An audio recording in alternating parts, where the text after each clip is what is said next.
온 세대 예배를 기뻐하는 줄 믿습니다. 우리 교회가 정말 주님 오시는 그날까지 온 세대가 아름답고 건강하게 세워지기를 소망합니다. 오늘 본문 하나 바이블의 주제를 가지고 이제 이어지는데요. 이 본문을 이해하기 위해서는 이 배경을 좀 알아야 됩니다. 여러분, 출애굽 사건 아시죠? 이스라엘 백성들이 이집트에서 종살이를 했습니다. 약 400년, 아주 긴 세월이죠. 근데 하나님께서는 기적적으로 모세를 통해 이 이스라엘 백성들을 그 애굽에서, 이집트에서 탈출을 시켰어요. 출애굽이죠. 그런 가운데 10가지 재앙이 있었고 또 홍해를 건너가고 가는 곳곳마다 하나님의 기적과 이적이 나타났습니다. 인도하심이 있었죠. 그렇게 약 2개월 정도 광야를 지나가는 가운데 어디에 도착했냐면 시내산에 도착하게 되었습니다. 시내산에 도착하고 난 후에 이곳에서 하나님께서 이스라엘 백성들에게 주시고자 하는 것이 있었어요. 그것은 바로 하나님의 율법, 하나님의 말씀, 하나님의 구원받은 백성들이 어떻게 살아가야 될까, 삶의 규범의 이야기를 주고 싶어 하셨습니다. 그래서 영적인 지도자 모세를 시내산 꼭대기로 부르셨어요. 그리고 며칠 동안 시내산 꼭대기에 있었습니까? 40일을 밤낮으로 금식하며 주님과 하나님과 교제했습니다. 그리고 하나님께서는 친히 써주신 돌판 십계명을 들고 이제 모세는 이 시내산 밑으로 내려오기 시작했습니다. 처음 받은 십계명이에요. 이 말씀을 다 가지고 내려오는데 내려오고 올 때 밑에 산 아래의 백성들은 뭐 하고 있었습니까? 우상을 섬겼죠. 금송아지를 만들어서 우상을 섬기며 춤을 추고 노래하고 있었다라는 것입니다. 하나님이 정말 싫어하죠. 우상을 섬기는 것은 하나님이 정말 싫어하십니다. 그 모습을 본 모세는 어떻게 했습니까? 돌판을 던져서 부셔버렸어요. 아멘. 네. 모세도 한 성질해요. 여러분, 그리고 나서 이스라엘 백성들이 참 많이 죽었습니다. 레위인이 헌신하고 한 3천 명 가량이 그곳에서 죽음을 당했어요. 그럼에도 불구하고 하나님께서는 이 백성들을 포기하지 아니하시고 다시 모세를 시내산으로 불렀습니다. 그리고 나서 다시 40일 동안 하나님과 교제하고 난 후에 하나님께서 친히 써주신 그 깨트린 두 돌판을 다시 안게 되었습니다.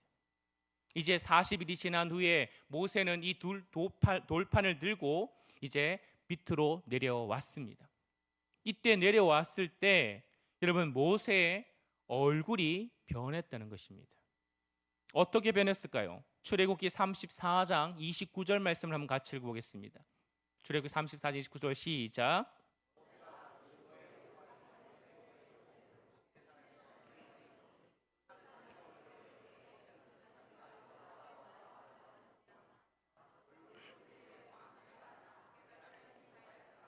아멘. 여러분 모세의 얼굴이 어땠다고요? 광채가 뭐가 얼굴 피부에 광채가 났다. 그렇죠? 하나님 만나면 피부가 좋아진 줄 믿으시기 바랍니다. 그렇죠? 정작 그러나 이런 모세는 알아요, 몰라요? 모르고 있다는 것입니다. 문제는 뭐냐면 이 자신의 얼굴에 하나님의 영광의 빛이 가득 넘치니까 얼굴이 환한 것입니다. 그래서 두 돌판도고 내려오는데 문제는 백성들이 모세를 보고 어떤 마음을 느꼈을까요? 자, 30절 말씀. 출애굽기 34장 30절 말씀. 같이 읽어보겠습니다. 시작.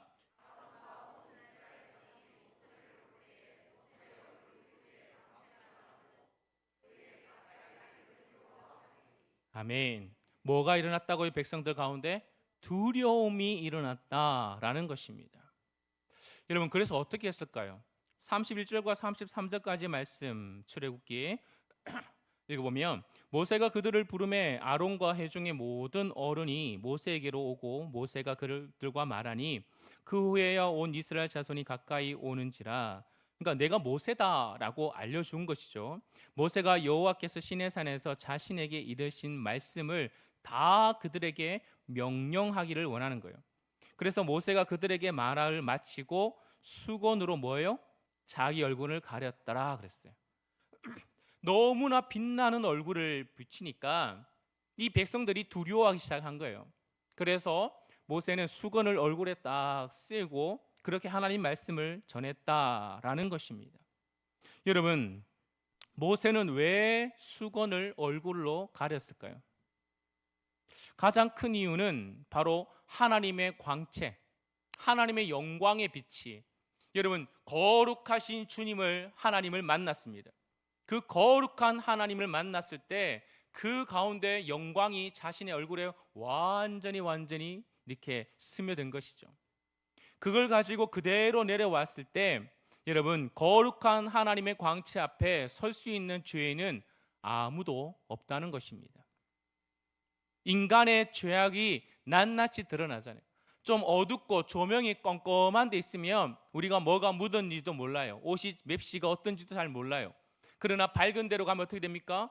내가 얼굴에 이런 게 많이 묻었어? 내가 옷을 이렇게 입었어? 우리 한 권사님 눈을 수술하셨거든요. 눈을 수술하고 나서 이제 집을 딱 보니까 아이고 집이 이래 더러웠나 하면서 장모님을 청소를 엄청 시켰다고 들었어요. 여러분, 그렇게 밝아지면 여러분 죄가 보이는 거죠. 하나님의 거룩한 광채, 그 빛나는 광채 속에 죄된 인간이 그곳에 나아갔을 때는 두려움이 생긴다는 것입니다. 그래서 가린 거예요. 또 하나 무엇이냐면 모세가 이렇게 수건을 가리는 것은 이 이스라엘 백성들이 무지몽매하잖아요. 그래서 금송아지를 섬긴 것처럼 혹시나 자신을 섬기지 않을까 싶은 그런 마음에 얼굴을 가렸다는 것입니다. 여러분, 출애굽 이집트를 탈출시키신 분이 모세입니까? 하나님입니까? 하나님이십니다. 그러니 하나님만을 바라볼 수 있도록 사람들은 끊임없이 눈에 보이지 않는 하나님보다 눈에 보이는 그 형상을 쫓아가게 돼 있거든요. 그래서 모세는 일찌감치 얼굴을 가려서 하나님만을 바라볼 수 있도록 그렇게 인도한 것입니다. 이것이 바로 출애굽 34장의 이야기입니다. 그런데 오늘 이 이야기를 가지고 사도 바울은 고린도 후서에서 재해석을 하는 것이에요. 자, 오늘 본문 13절 말씀을 한번 읽어볼까요? 13절 시작.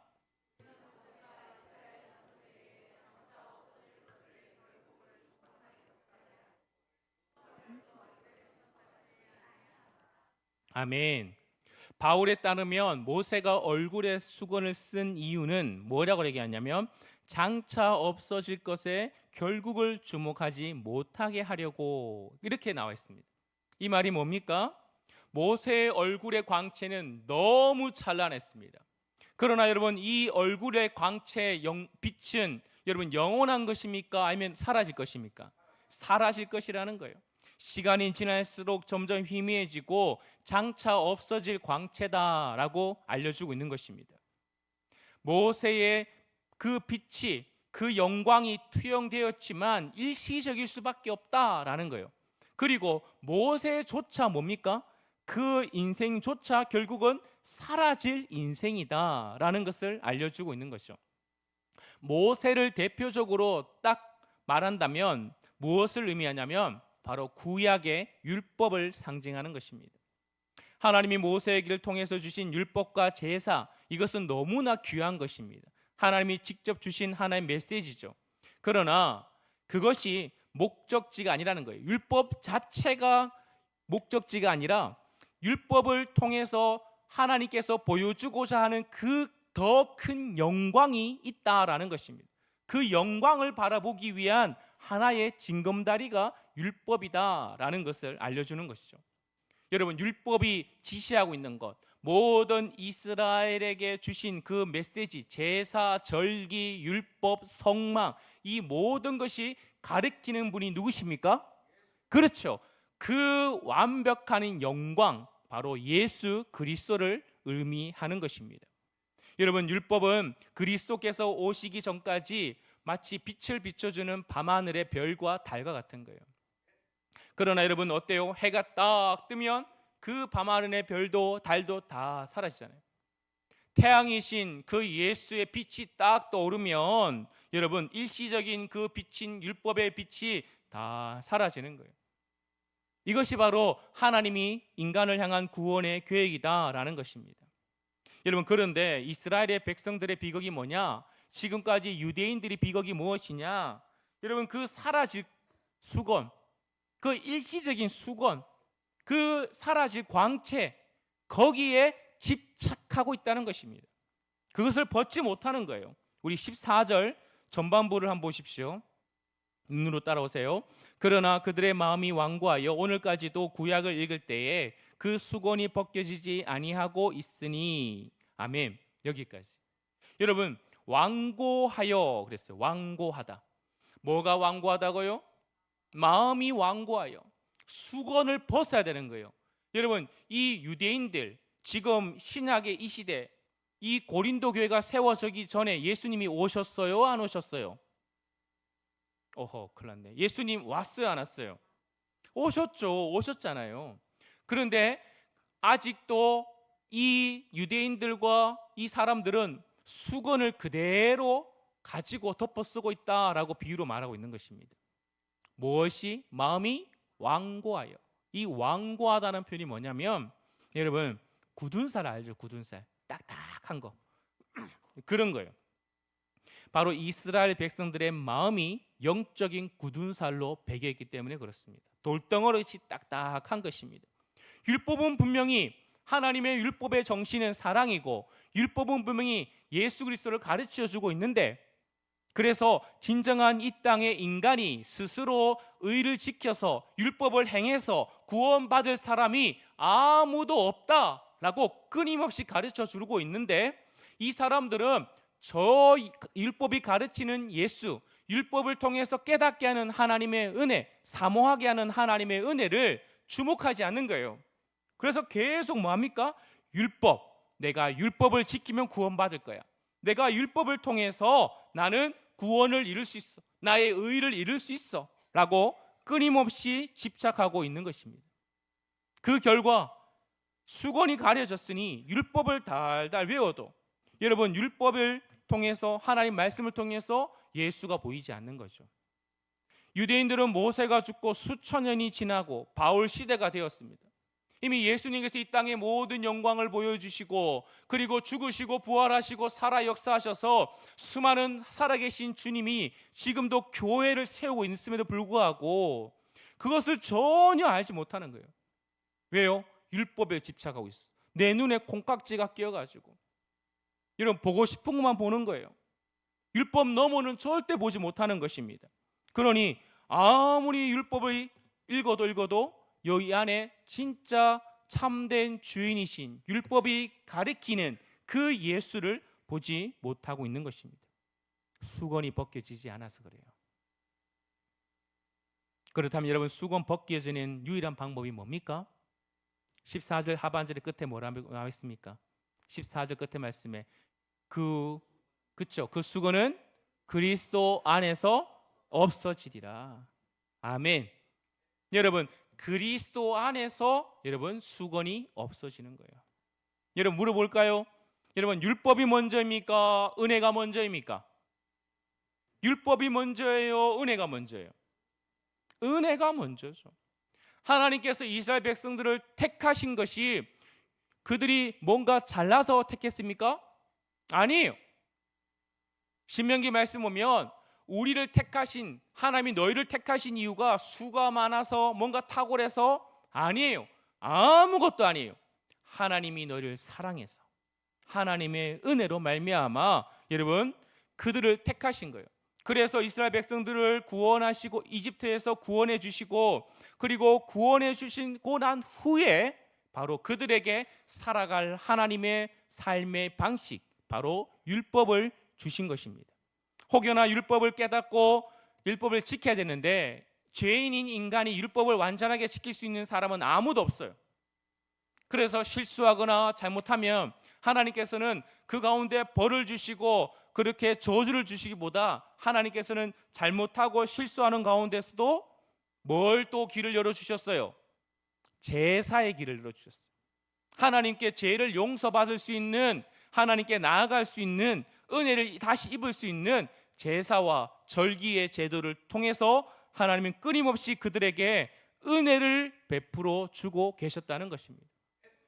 여러분, 하나님께서는 은혜를 베풀지 아니하면 제사가 무슨 소용이 있어요? 아무리 정성껏 좋은 짐승을 바쳐도, 아무리 열심히 율법을 지켜도 은혜가 없으면 하나님이 받아주지 않는다는 것입니다. 은혜가 먼저예요. 그런데 영적인 수건, 영적인 이 마음에 굳은 살이 배겼던 이 사람들이 뭘 가르치냐면, 아니야, 율법을 지켜야 돼. 네가 뭔가 자격을 갖춰야 돼. 네가 뭔가 열심을 내야 돼. 헌금을 많이 하고 교회 봉사해야 돼. 그렇게 해야 네가 구원을 받을 수 있다라고 그렇게 가르치는 것입니다. 그러니 뭐가 보이는 거예요? 그리스도가 보이지 않고 끊임없이 나의 의, 나의 행동, 나의 헌신, 나의 섬김, 모든 중심이 끊임없이 내로부터 시작되는 것입니다. 여러분, 그래서 뭐예요? 조금만 내가 잘하면 교만이 되지는 거예요. 조금만 내가 뭔가 열심히 하면 내 의가 가득 차기 시작하는 거예요. 그리고 어떡합니까? 다른 사람, 안 하는 사람은 어떻게 돼요? 정죄하기 시작합니다. 여러분, 그런 수건을 써서는 그리스도가 보이지 않아요. 하나님의 은혜가 뭔지를 깨달을 수 없다는 것입니다. 수건을 여러분 그 벗어야만이 진정한 하나님의 은혜를 경험하게 되는 것이죠. 그러므로 예수께 나오셔야 됩니다. 예수께 나와서 어떻게 한다고요? 깨닫고, 그 은혜를 깨닫고, 그리고 우리를 하나님의 은혜로 내가 구원받았는 줄 알고, 그리고 그에 대해서 드디어 나는 아무것도 아니라는 사실을 깨달음으로 말미암아 우리의 영적인 수건이 벗겨지는 것입니다. 그래서 바울은 뭐라 권면하고 있어요? 16절 말씀, 16절 시작. 그러나 언제든지 주께로 돌아오면 그 수건이 벗겨지리라. 아멘. 여러분, 출애굽기 34장 이야기 다시 한번 볼까요? 여러분, 얼굴빛이 환해서 사람들이 두려워했던 이 모세, 여러분 수건을 쓰고 백성들 앞에 나갔지만 이제는 백성들에게 이야기를 하고 대면하는 것을 다 마치고 나서 다시 하나님과 만났을 때는 수건을 썼어요? 안 썼어요? 안 썼어요. 백성들을 만날 때는 수건을 썼지만 하나님을 만났을 때는 수건을 어떻게 했다고요? 벗었다는 거예요. 벗겨졌다는 것입니다. 여러분, 바로 이것이에요. 사도 바울이 오늘 얘기하는 게 무엇입니까? 가장 중요한 선은 뭐냐면 이스라엘 백성들에게 너희들 모세가 하나님 앞에 나갔을 때 수건이 벗겨진 것처럼 그렇게 너희들도 지금 하나님 앞에 나가면 바로 수건이 벗겨진다. 근데 그 하나님이 누구냐? 구약의 모세를 만나 주신 그 하나님이 바로 신약의 예수 그리스도다. 그분이 바로 우리의 참된 주님이시다. 그러므로 지금도 마찬가지로 주님께 나아가기만 한다면 그분이 나를 구원해 주셨다는 사실, 내가 은혜로 구원받았다는 사실, 내가 전적으로 은혜 아니면 살 수 없다는 그 사실, 그것을 깨닫게 되고 그리고 모세처럼 그 수건이 벗겨져서 주님과 대화하고 만날 수 있다라고 말하는 것입니다. 사랑하는 성도 여러분, 주께로 돌아가기만 하면 됩니다. 이 돌아간다는 무슨 말입니까? 회개예요. 회개. 회개가 뭐예요? 내 힘으로 살 수 없다. 나의 의로 구원받을 수 없다. 그것을 철저하게 내 안에 소망이 있지 않다. 이것을 철저히 알고 오직 예수께만 구원이 있고 오직 예수께만 소망이 있고 우리 친구들 오직 예수께 지혜와 길과 생명이 있는 줄 믿고 주님 앞에 나아가는 것입니다. 그것이 회개입니다. 십자가를 바라봐야 예수를 믿어야 눈이 열리고 내 인생의 진정한 이 콩깍지가 세상을 바로 보지 못하는 그 콩깍지가 벗겨지기 시작하는 것입니다. 여러분, 수건을 그때 벗겨지는 거예요. 세상에 아무리 많은 지식을 찾고 세상에 많은 공부를 하고 스펙을 쌓고 많은 것을 가진다 할지라도 이 수건은 절대 벗겨지지 않습니다. 오히려 더 수건은 짙어지죠. 그래서 내가 보고 싶은 것만 보고 내가 갖고 싶은 것만 보고 내가 영원한 것을 못 보고 이 땅만 보고 살아가게 되는 것입니다. 그런데 예수를 만나면, 예수 앞에 나가서 진정한 구원이 예수께 있고 진정한 예수께 참 자유가 있음을 내가 믿는다면, 그분 앞에 나가기만 한다면 주님은 우리의 그 어두운 영적인 그 굳은 살을 벗겨줄 줄 믿습니다. 여러분, 돌아가면 어떤 은혜가 있죠? 여러분, 수건이 벗겨진 자들의 영혼에게는 어떤 은혜가 있습니까? 17절 말씀 보십시오. 17절 같이 읽어볼까요? 시작.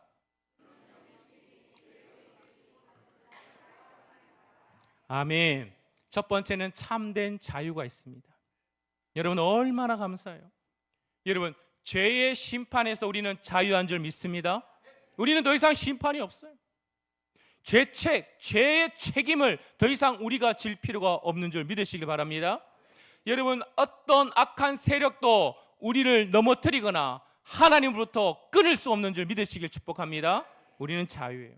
과거에 어떠한 죄를 지었든, 우리의 앞으로 어떤 죄를 짓든, 우리가 예수 안에 우리가 영적으로 눈이 열리고 예수를 통해서 우리가 믿는다면, 예수를 만났다면 우리의 모든 죄는 완벽하게 깨끗하게 씻김받는 줄 믿습니다.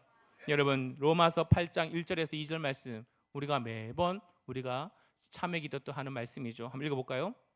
로마서 8장 1절에서 2절 말씀 시작.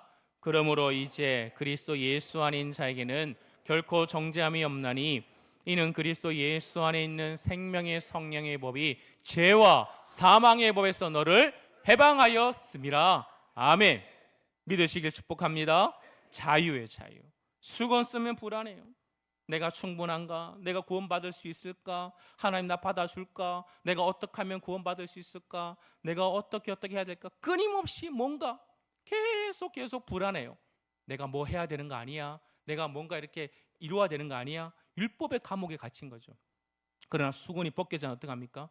내가 의롭기 때문에 하나님 나를 사랑한 것이 아니고, 내가 뭔가 자격이 있고 내가 세상에서 뭔가 잘나고 내가 뭔가 직분을 받았기 때문에 사랑해 주는 것이 아니고, 하나님이 나를 먼저 사랑해 주셨다. 나는 아무것도 아니지만 하나님이 나를 먼저 사랑해 주셨기 때문에 내 모습 어찌한다 할지라도 하나님이 나를 받아주실 것이다. 여러분, 그러므로 이 사람은요, 실패해도 무너지지 않습니다. 두려워하지 않아요. 넘어지면 어떡합니까? 다시 일어설 수 있는 힘이 생기는 것입니다. 하나님의 사랑이 내 성과에 달려있지 않기 때문에 여러분, 불안과 근심과 걱정에서 자유하는 그런 은혜를 누리게 되는 줄 믿습니다. 여러분, 두 번째, 그리스도의 영광을 닮아가는 은혜가 있죠. 수건이 벗겨진 자, 주님을 만난 자는, 눈이 열린 자는 바로 주님을 닮아갑니다. 18절 말씀 같이 읽어볼까요? 18절 시작. 우리가 다 수건을 벗은 얼굴로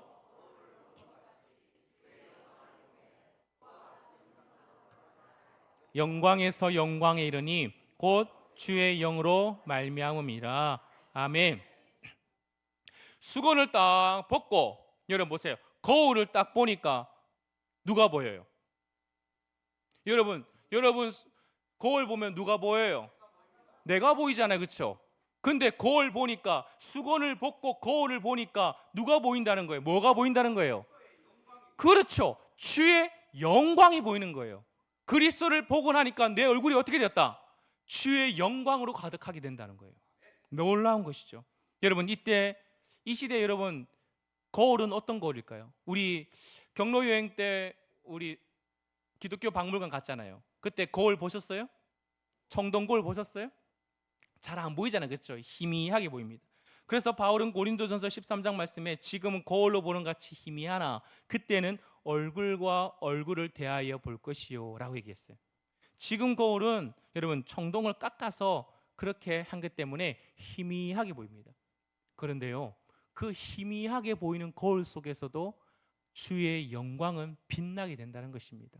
앞으로 어떻게 되거든요? 앞으로 내가 보는 영광이 전부가 아니라는 거예요. 내 안에 내가 누리고 주님 만나서 경험하는 영광이 내 안에 묻어나고 내 안에 그 새롭게 됨이 여러분 지금 보는 게 전부가 아니라 언제요? 앞으로 더 놀라운 주님의 얼굴을 보는 그 영광이 우리에게 기다리고 있다라는 것입니다. 여러분, 그런데 그 영광조차, 희미한 영광조차 우리를 주님을 닮아가고 변화시키는 데는 충분하다라고 말씀하고 있는 것이에요. 여러분, 여러분의 얼굴에 주의 영광이 빛나는 줄 믿습니다. 여러분, 어떻게 가능했다고요? 오늘 18절 끝에 말씀에 나의 결단과 의지와 노력이 아니라 누구로 말미암아? 주의 영으로 말미암음이라. 할렐루야. 성령께서 하신 줄 믿습니다. 주님께만 돌아가십시오. 주님 앞에만 나가십시오. 그러면 주님이 우리의 수건을 벗겨주십니다. 그리고 내 안에 영광을 가득 채워주세요. 그리고 나 안에서 어떤 일이 벌어져요? 그리스도를 닮아가는 은혜를 경험하게 되는 것입니다. 성령의 열매가 뭡니까? 자, 사랑, 희락, 화평, 오래 참음, 자비, 양성, 충성, 온유, 절제. 여러분, 이것이 점점 일어나는 거예요. 얼마나 좋아요. 겉사람은 여러분 조금은 낡아질 수 있어요. 나이가 드니까 좀 아프기도 합니다. 그런데 우리 속사람은요, 어때요? 날마다 새로워지는 거예요. 그리스도를 닮아가는 은혜가 있게 되는 줄 믿습니다. 여러분의 얼굴에 그런 거예요. 여러분의 삶 가운데 그 빛이 드러나는 거예요. 옛날에 수건 쓰고 다닐 때는 내 고집과 아집과 내 생각과 내 가치관, 세상의 판단과 세상의 눈초리에 세상에만 주목하던 내 인생을 살아갈 때는 여러분 어때요? 여러분 얼굴이 폈습니까? 아니잖아요. 그런데 예수를 만나고 나니까 진짜 가치로운 눈이 열리고 나니까 이제 내 얼굴에, 내 삶 가운데, 내 시간과 물질과 내 모든 인생의 가치관이 완전히 새롭게 그 은혜를 누리게 되는 것입니다. 여러분, 특별한 사람만 만나는 게 아니에요. 특별한 사람만 변화되는 것이 아닙니다. 오늘 18절에 첫 번째 보니까 우리가 다 그랬어요. 우리가 다. 여러분 그런 것입니다. 우리가 다 수건을 벗은 얼굴로. 여러분 모세 시대 때는 어땠어요? 모세만 꼭대기에 올라가서 하나님 만나고 영광을 받았어요. 그런데 여러분 지금 어떻습니까? 예수 믿는 사람, 예수 안에 있는 사람, 누구든지 어린아이든지 장년이든지 누구든지 다 하나님의 은혜 안에서 얼굴이 벗겨지고 주님의 영광을 담아내고 그리스도를 닮아가는 은혜가 있는 줄 믿습니다. 여러분 생각해 보세요. 지금 내 자리, 이 자리에 앉아 있음에도 불구하고 아직도 여러분 내가 쓰는 수건이 있습니까?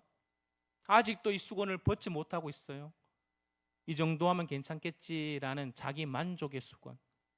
열심히 하면 내가 뭔가 이루겠지, 내가 열심히 하면 구원을 이루겠지 하는 그런 수건들. 여러분 그런 게 있습니까?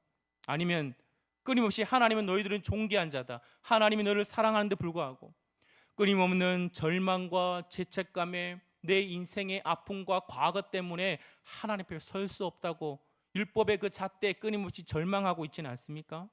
어떤 수건이든 여러분 주님 앞에 다 벗어야 됩니다. 벗어야 참된 자유와 행복과 기쁨이 있습니다.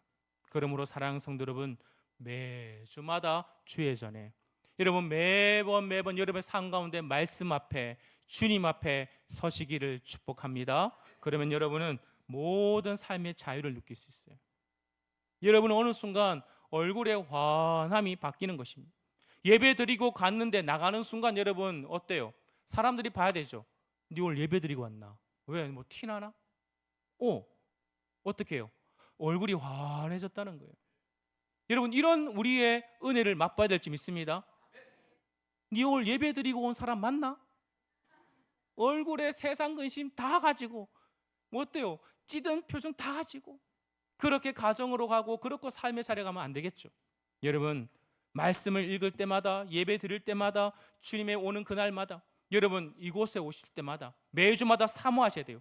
하나님 내가 세상에서 찌들었습니다.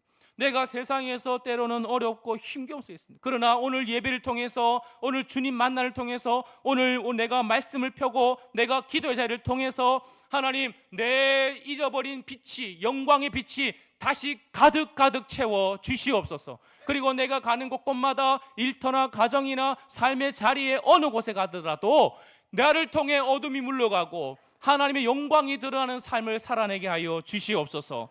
그런 여러분 우리의 인생 되기를 축복합니다. 그런 사람이 매력적인 사람이에요.